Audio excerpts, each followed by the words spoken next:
तारीख 6 मार्च 2025, दिन गुरुवार, हिंदी तिथि सप्तमी। और आइए बात करते हैं आज के मुख्य समाचार में देश भर की तमाम बड़ी खबरों पर। देखिए, पहली बड़ी खबर, भारत के बैंकों में नकदी की समस्या से निपटने के लिए भारतीय रिजर्व बैंक आरबीआई ने बड़ा कदम उठाया है। ओएमओ के जरिए खरीदे जाएंगे 1 लाख करोड़ के सरकारी बॉन्ड। ओएमओ यानी ओपन मार्केट ऑपरेशन सिस्टम के जरिए आरबीआई बैंकों में नकदी यानी लिक्विडिटी बढ़ाएगा। दरअसल मार्केट एक्सपर्ट का यह मानना है कि अभी जो महाकुंभ का भव्य आयोजन हुआ, इस कारण देश के बैंकों में नकदी की कमी आ गई, क्योंकि लोग बाग जब महाकुंभ घूमने गए थे तो खाते से पैसे निकला करके गए, लोगों का खर्चा हुआ, तो बैंकों के पास अब लोन बांटने के लिए भी पैसे नहीं रहे हैं। तो इसीलिए आरबीआई ने प्लान बनाया है और बड़ा ऐलान करते हुए कहा कि भारत के बैंकिंग सिस्टम में लिक्विडिटी बढ़ाने के लिए कुल 1.9 लाख करोड़ रुपए कैश डाले जाएंगे। भारतीय रिजर्व बैंक 2 चरणों में ये फंड डालेगा। चलिए अगला अपडेट आ रहा कि 7 मार्च तक जमा कर दें टीडीएस, वरना आपको पेनल्टी देनी पड़ सकती है। इनकम टैक्स डिपार्टमेंट की तरफ से नोटिस जारी किया गया। फाइनेंशियल ईयर 2024-25 का टीडीएस यानी टैक्स डिडक्टेड एट सोर्स और टीसीएस जमा कराने की अंतिम तिथि बहुत ही नजदीक आ चुकी है। 7 मार्च 2025 तक आपको इसे जमा कर देना है ताकि आप किसी भी तरह की पेनल्टी से बच सके, है ना। टीसीएस टीडीएस क्या है और इसका जमा करने का प्रोसेस क्या है, देख सकते हैं आप स्क्रीन पर। चलिए अगला अपडेट देखिए,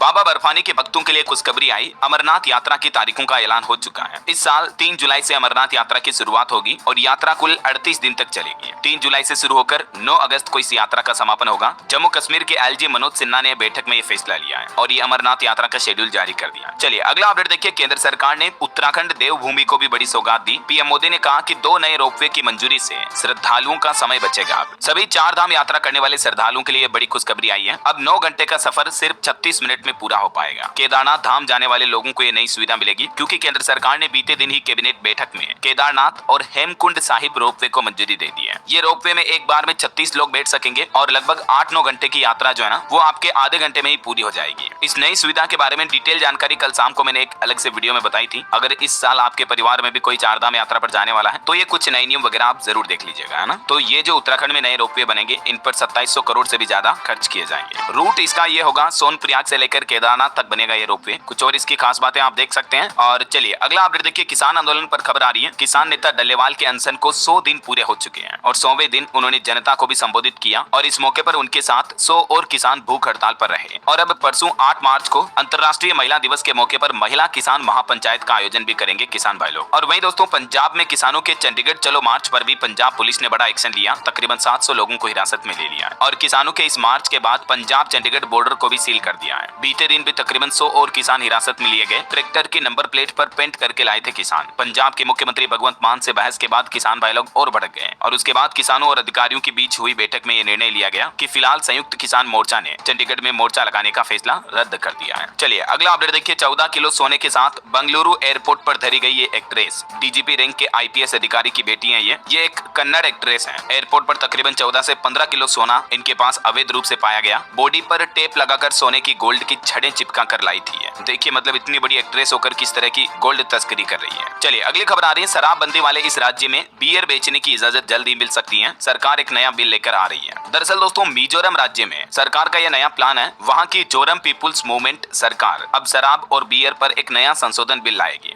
जिसके तहत मिजोरम में भले ही शराबबंदी है, लेकिन अब राज्य में स्थानीय रूप से उत्पादित शराब और बियर की बिक्री को सरकार नियंत्रित करेगी और शराबबंदी वाले इस राज्य में बियर बेचने की इजाजत देने की तैयारी चल रही है। चलिए अगला अपडेट देखिए दोस्तों, हाई कोर्ट के जज बोले कि महिलाओं की पूजा नहीं बल्कि सम्मान करना जरूरी है। समाज को माइंडसेट बदलना होगा। जेंडर इक्विलिटी अभी भी अधूरी है हमारे देश में। ये कहना है दिल्ली हाई कोर्ट के चीफ जस्टिस देवेंद्र कुमार उपाध्याय का। महिलाओं को लेकर उन्होंने बहुत ही अच्छे विचार साझा किए। चलिए दोस्तों, भारत में डिजिटल ट्रांजैक्शन पर अगली एक रिपोर्ट सामने आ रही है कि बीते महीने फरवरी में 1611 करोड़ यूपीआई ट्रांजैक्शन हुए हैं और इन ट्रांजैक्शन के जरिए कुल 21.96 लाख करोड़ रुपए की राशि ट्रांसफर हुई, यानी लगभग 22 लाख करोड़ रुपए ट्रांसफर हुए हैं। सालाना आधार पर 33% लेनदेन बढ़ा डिजिटल ट्रांजैक्शन में। चलिए बड़ी खबर आ रही, भारतीय रिजर्व बैंक आरबीआई ने अजीत रत्नाकर को नया एग्जीक्यूटिव डायरेक्टर बनाया। उनके पास 3 दशकों से भी ज्यादा का अनुभव है। जोशी ने आईआईटी मद्रास से मॉनेटरी इकोनॉमिक्स में पीएचडी भी की है। नाम है इनका doctor Ajit Ratnakar Joshi. Current affairs के हिसाब से इंपोर्टेंट है, ध्यान रखिएगा। चलिए खबर आ रही दोस्तों, एलन मस्क की टेस्ला कंपनी ने शोरूम लगाने के लिए साइन किया लीज डील भी। मुंबई के बीकेसी में खुलेगा कंपनी का पहला शोरूम। इसके साथ ही टेस्ला ने मुंबई और पुणे में स्टाफ की हायरिंग भी शुरू कर दी है। टोटल 20 वैकेंसी निकाली है। कंपनी का पहला शोरूम मुंबई के बीकेसी में खुलेगा। अच्छा, देश के युवाओं और खास करके स्टूडेंट्स के लिए एक अच्छी खबर आ रही है। स्वयं पोर्टल पर top 5 free English speaking course भी जोड़ दिए हैं सरकार ने, जिनके जरिए आप अंग्रेजी बोलना मुफ्त में सीख सकते हैं। ये स्वयं सरकार का गवर्नमेंट का ऑफिशियल पोर्टल है और यहाँ free English speaking courses available है। आप सिंपली गूगल में लिखना स्वयं, तो आपको पहला ही पोर्टल मिलेगा ये स्वयं.gov gov.in। ये भारत सरकार का ऑफिशियल पोर्टल है। इस पोर्टल पर जब आप आओगे तो यहाँ आप देख सकते हैं दूसरे नंबर पर बटन मिलेगा ऑल कोर्सेज। इस पे क्लिक करोगे आपको कई अलग अलग तरह के एडवांस कोर्सेज भी फ्री में सीखने को मिलेंगे। कुछ अपकमिंग कोर्सेज भी हैं जैसे कोडिंग वगैरह हो गई, और भी यहाँ से आप फिल्टर कर सकते हैं अलग अलग कैटेगरी के कोर्सेज, ठीक है ना। चलिए अगला अपडेट आ रहा हूँ। विशेष ओलंपिक विश्व शीतकालीन खेल का इटली में 7 से 17 मार्च तक आयोजन होगा। भारत के भी विशेष एथलीट 6 खेलों में हिस्सा लेंगे। और देखिए देश की राष्ट्रपति द्रौपदी मुर्मू का भी कहना है कि हमारा राष्ट्रीय लक्ष्य है इस सदी के पहले भाग के अंत से पहले भारत को एक विकसित देश बनाना है। और चलिए खेल समाचार पर खबर आ रही कि चैंपियंस ट्रॉफी फाइनल में अब भारत का मुकाबला न्यूजीलैंड से होगा, क्योंकि दूसरे सेमीफाइनल में न्यूजीलैंड ने साउथ अफ्रीका को 50 रन से हरा दिया है। बीते दिन भारत ने भी सेमीफाइनल में जीत हासिल की थी। उसके बाद जीत का देश भर में जश्न मनाया गया, क्योंकि भारत 5वीं बार चैंपियंस ट्रॉफी के फाइनल में पहुंचा है। लोगों ने पटाखे जलाकर जश्न मनाया। कुछ तस्वीरें आप देख सकते हैं। चलिए खबर आ रही है आसाराम और नारायण साई का कट्टर अनुयायी उत्तर प्रदेश से अरेस्ट हुआ। 6 राज्यों में वांटेड था। ये तामराज इसका नाम है। गिरफ्तारी से बचने के लिए धर्म परिवर्तन भी करवा लिया। पिछले 10 सालों से फरार अपराधी आखिरकार पकड़ा गया। वहीं देखिए मुख्यमंत्री योगी आदित्यनाथ ने यूपी विधानसभा सदन में कहा कि अबू आजमी को यूपी बुलाइए, इलाज कर देंगे। औरंगजेब जैसी कमबख्त औलाद किसी को न हो, ये खुद उसके पिता ने कहा था। ये बयान दिए उत्तर प्रदेश के सीएम योगी आदित्यनाथ ने यूपी विधानसभा में। चलिए दोस्तों भारत में अमीरों को लेकर एक रिपोर्ट सामने आ रही है कि सबसे ज्यादा अमीरों के मामले में दुनिया में भारत चौथे नंबर पर है। 2024 में देश में 85,698 सुपर रिच लोग रहे और सालाना आधार पर 6% तक का इजाफा हुआ है इस संख्या में। मतलब ये रिपोर्ट आई कि दुनिया के किस देश में सबसे ज्यादा अमीर लोग रहते हैं, तो इस लिस्ट में भारत चौथे नंबर पर आया। और सबसे नंबर 1 पर अमेरिका है, जहां 38% से भी ज्यादा अमीर लोग अमेरिका में रहते हैं। चलिए अगली बड़ी खबर आ रही दोस्तों, भारत में महंगाई और बढ़ सकती है, क्योंकि डोनाल्ड ट्रंप अमेरिका के नए राष्ट्रपति ने घोषणा की है कि 2 अप्रैल से ही अगले महीने से भारत पर 100% टैरिफ लगाएंगे। अमेरिकी संसद में दिए उन्होंने पहले ही भाषण में ऐलान किया, और यहाँ तक कि भारत के दुश्मन देश पाकिस्तान को भी उन्होंने शुक्रिया कहा। वो बोले कि 2021 में आतंकियों को पकड़ाने में पाकिस्तान ने अमेरिकी सरकार की मदद की थी, इसलिए पाकिस्तान का थैंक यू अदा किया। और मानो भारत से किसी तरह की दुश्मनी निकालनी हो ट्रंप को, इस तरह से उन्होंने टैरिफ बढ़ाने का ऐलान कर दिया है। तो ट्रंप के इस टैरिफ की वजह से भारत के कई सेक्टर्स को तगड़ा झटका लग सकता है। भारत की इकोनॉमी पर भी गहरा असर हो सकता है। कुछ सेक्टर हैं जैसे आईटी सेक्टर पर असर पड़ेगा, फार्मास्यूटिकल सेक्टर को भी झटका लगेगा, ऑटोमोबाइल सेक्टर को चुनौती मिलेगी, टेक्सटाइल इंडस्ट्री पर भी प्रभाव देखने को मिलेगा, स्टील और एल्यूमिनियम सेक्टर पर भी असर होगा अमेरिका के इस टैरिफ बढ़ाने का। वहीं खबर है यूक्रेन से अब खुफिया जानकारी भी शेयर नहीं करेगा अमेरिका। यूएस एनएसए बोले कि हम इस मामले में सभी पहलुओं पर विचार कर रहे हैं। और वैसे अभी अमेरिका ने तो यूक्रेन की सारी मदद रोक दी है। क्या अमेरिकी हथियारों के बिना रूस के आगे टिक पाएगा यूक्रेन? क्योंकि ट्रंप ने मदद रोकी तो अब क्या रूस कब्जाई हुई जमीन भी छोड़ेगा? ये सब कुछ सवाल चल रहे हैं अंतर्राष्ट्रीय लेवल पर इस युद्ध के मामले से जुड़े। और भले ही दोस्तों अमेरिका ने भारत पर टैरिफ बढ़ाने का ऐलान कर दिया है, लेकिन बाजार की रिपोर्ट देखें तो अमेरिकी बाजारों में भारतीय उत्पादों का निर्यात भी बढ़ेगा, क्योंकि अमेरिका ने भारत के अलावा भी दुनिया के 3 और देशों पर उच्च टैरिफ लगाने की घोषणा की है। तो इस वजह से भारत का मार्केट एक्सपोर्ट और बढ़ेगा। और कुछ और बड़ा अपडेट्स देखिए आप। ब्रिटेन के विदेश मंत्री से मिले हमारे विदेश मंत्री एस जयशंकर। यूक्रेन और बांग्लादेश समेत कई अहम मुद्दों पर बात हुई। अभी आपको पता होगा विदेश मंत्री एस जयशंकर विदेश दौरे पर हैं, और यहाँ उन्होंने ब्रिटेन के प्रधानमंत्री स्टारमर और विदेश सचिव लेमी से भी मुलाकात की। और भारत ब्रिटेन के बीच द्विपक्षीय संबंधों और आर्थिक सहयोग को बढ़ाने पर भी चर्चा हुई। चलिए बड़ी खबर आ रही है, अयोध्या के राम मंदिर पर एक और आतंकी हमले का खतरा मंडरा रहा। उसके बाद प्रशासन हाई अलर्ट पर आया। यूपी एटीएस यहाँ पहुंची। पुलिस ने संदिग्ध लोगों से पूछताछ भी की है, क्योंकि अभी हाल ही में हरियाणा से पकड़े गए एक संदिग्ध आतंकी से कुछ ऐसे इनपुट मिले हैं कि अयोध्या के राम मंदिर पर हमले की आशंका है। यही वजह कि देश भर की सुरक्षा एजेंसियों को हाई अलर्ट मोड पर रखा गया है, और इसके बाद मंदिर का सुरक्षा घेरा और कड़ा कर दिया गया। और वहीं दोस्तों यूपी में संभल जामा मस्जिद पर भी खबर आ रही है कि संभल मस्जिद जुमा है, जामी है या फिर जामा मस्जिद है, इसका सही नाम क्या है? इसको लेकर भी विवाद उठ रहा है। हाईकोर्ट ने भी पूछा कि क्या है मस्जिद का सही नाम, क्योंकि गलत नाम की वजह से मामला और फंस सकता है। इन दिनों आपको पता होगा संभल जामा मस्जिद का विवाद मामला काफी सुर्खियों में है, क्योंकि हाईकोर्ट और सुप्रीम कोर्ट दोनों ही जगहों पर इस मामले को लेकर अलग अलग सुनवाई चल रही है। तो देखते हैं आगे और इस पर कोर्ट की तरफ से क्या अपडेट आता है। मोबाइल फोन लॉन्चिंग पर खबर देखिए दोस्तों, Vivo T4X 5G smartphone launch हुआ। कीमत इसकी 13,999 से शुरू है। अच्छे खासे फीचर्स भी मिलेंगे इसमें आपको। और एप्पल कंपनी ने भी अपने कुछ नए प्रोडक्ट्स लॉन्च किए हैं। नया एप्पल आईपैड एयर लॉन्च हुआ, जिसकी शुरुआती कीमत 60,000 रुपए, और M3 चिप के साथ एप्पल इंटेलिजेंस जैसे फीचर्स भी अपग्रेड किए गए हैं। चलिए अगली एक रिपोर्ट देखिए दोस्तों, भारत का हाउसिंग फाइनेंस मार्केट अगले 6 सालों में दुगने से भी ज्यादा हो जाएगा। केयर एज रेटिंग्स द्वारा ये लेटेस्ट रिपोर्ट जारी की गई है। मतलब भारत के रियल एस्टेट हाउसिंग मार्केट में बढ़ोतरी देखने को मिलेगी। और खबर आ रही है कि देश के प्रधानमंत्री नरेंद्र मोदी आज उत्तराखंड का दौरा करेंगे।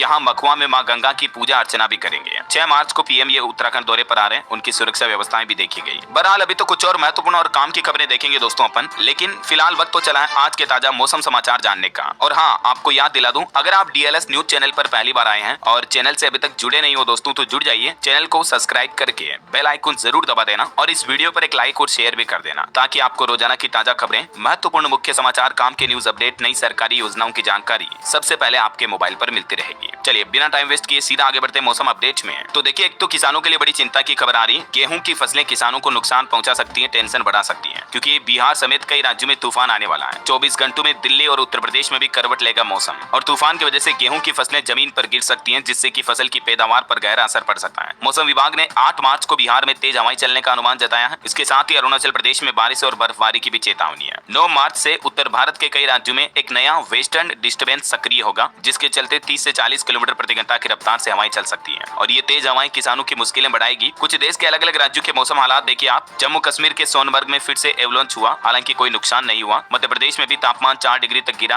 राजस्थान में भी ठंड का माहौल शुरू हो गया वापस। देखिए, एमपी में दिन और रात का पारा लुढ़का। उत्तर भारत से आ रही ठंडी हवाओं का असर देखा गया, और राजस्थान में भी ठंडी हवाएं चलने की वजह से सर्दी बढ़ सकती है। दिन का तापमान 7 डिग्री तक गिरा। हालांकि 7 मार्च के बाद यानी कल से फिर से गर्मी का फेज शुरू हो सकता है राजस्थान में तो। और इधर हरियाणा में देखिए दोस्तों, 5 दिन तक चलेगी ठंडी हवाएं। 15 से 20 किलोमीटर प्रति घंटा इनकी रफ्तार होगी। 8 डिग्री तक तापमान गिर सकता है। किसानों को फसलों में सिंचाई न करने की सलाह दी है मौसम विभाग ने। छत्तीसगढ़ में देखिए गर्मी बढ़ी। राजनांदगांव का पारा 38 डिग्री के साथ देश में सबसे गर्म शहर चल रहा है। और झारखंड में भी देखिए अप्रैल से मई के बीच भीषण गर्मी पड़ने के आसार हैं। अगले 2 दिनों तक तो 4 डिग्री तक गिरेगा तापमान। 9-10 मार्च को भी आंशिक बादल छाए रहेंगे झारखंड के कुछ जिलों में। और इधर पहाड़ी राज्यों की बात करें दोस्तों, तो देखिए हिमाचल प्रदेश के मैदानी इलाकों में शीतलहर की वजह से ठंड बढ़ी। 5 शहरों का पारा माइनस में चल रहा है। 9 से 11 मार्च के बीच फिर से बारिश और बर्फबारी की चेतावनी है हिमाचल में। और भी अगले 24 घंटों के दौरान मौसम की कुछ संभावित गतिविधियां क्या रह सकती हैं, जिस बाबत जानकारी भी आप देख सकते हैं स्क्रीन पर। और अंतर्राष्ट्रीय मौसम पर भी एक अपडेट देखिए दोस्तों। ऑस्ट्रेलिया में 51 वर्षों का सबसे बड़ा चक्रवात तूफान आने वाला है। 20,000 से ज्यादा मकानों के डूबने का खतरा है, और इस तूफान की वजह से 30 लाख से भी ज्यादा आबादी चपेट में आ सकती है। इस अलर्ट के बाद आसपास के लोगों में दहशत का माहौल फैल रहा है। चलिए मौसम के बाद सराफा बाजार पर नजर डालते हैं। गोल्ड एंड सिल्वर के प्राइस टुडे न्यूज अपडेट क्या चल रहे हैं। तो देखिए, आज सोने में गिरावट हुई, चांदी में थोड़ी तेजी देखी गई। सोना 132 रुपए गिरकर 86,300 रुपए प्रति 10 ग्राम पर पहुंच गया है, और जबकि चांदी 700 रुपए चढ़कर 95,993 रुपए प्रति किलो चल रही है। चलिए मार्केट अपडेट्स की बात करें तो बड़ी अच्छी खबर आई है। भारतीय शेयर बाजार की दमदार वापसी देखी गई। सेंसेक्स 740 अंक चढ़ा।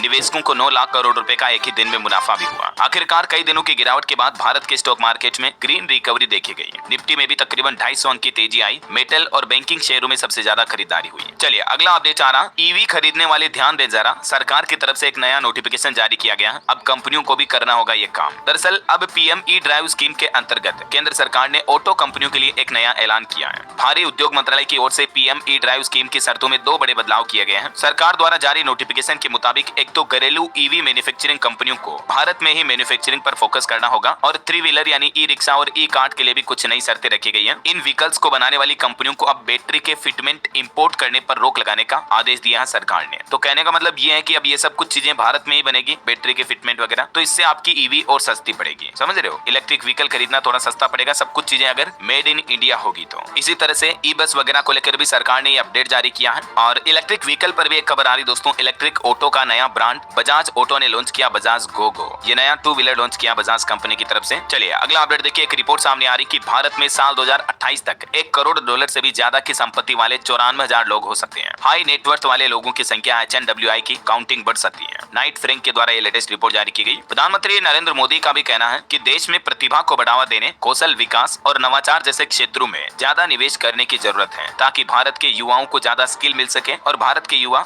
विकसित भारत में अपना योगदान दे सके, है ना। चलिए सरकार का एक और फैसला देखिए। गवर्नमेंट ने प्लेटिनम मिश्र धातु के आयात पर भी प्रतिबंध लगा दिया है। आयातकों को अब लेनी होगी DGFT से मंजूरी। तो इससे धातु इंडस्ट्री से EWS यानी आर्थिक रूप से कमजोर वर्ग के जो दाखिले होते हैं उनके लिए अब इनकम लिमिट पहले 2.5 लाख रुपए आई थी, अब 5 लाख रुपए कर दिया है। मतलब 5 लाख रुपए से कम सालाना आय वाले लोग भी EWS कैटेगरी में एडमिशन ले पाएंगे, है ना। और खबर है हिमाचल प्रदेश में भी 2000 पदों पर सरकारी नौकरियां निकलेगी। सुक्खू सरकार का बड़ा ऐलान। हरियाणा बोर्ड एग्जाम में 27 नकलची पकड़े गए। सामूहिक नकल कराने और ड्यूटी में लापरवाही पर 3 पर्यवेक्षक भी हटाए गए। सरकारी नौकरी पर एक और अपडेट है। बिहार में मेडिकल ऑफिसर के भी 3623 पदों पर भर्ती निकली। लास्ट डेट 1 अप्रैल 2025 है। और राजस्थान में लाइब्रेरियन के भी 548 पदों पर भर्ती निकली हुई है। इसकी अंतिम तारीख 3 अप्रैल 2025 है। रेलवे मंत्रालय ने भी एक बड़ा फैसला लिया। अब से RRB करेगा रेलवे की सभी प्रमोशन परीक्षाओं का आयोजन भी। ओके, और एजुकेशन के बाद अंत में आज के राशिफल पर नजर डालते हैं। देखिए मिथुन राशि वालों के बिजनेस में सुधार होने के योग हैं। कन्या राशि वालों का भी रुका हुआ इनकम सोर्स शुरू होगा। और भी कुछ अलग अलग राशियों का राशिफल आप देख सकते हैं दोस्तों स्क्रीन पर। और हाँ, आप मुझे कमेंट करके बताइए कि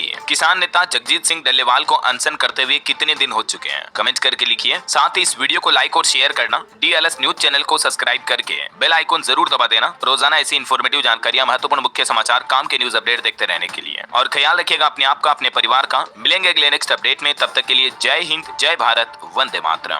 नजर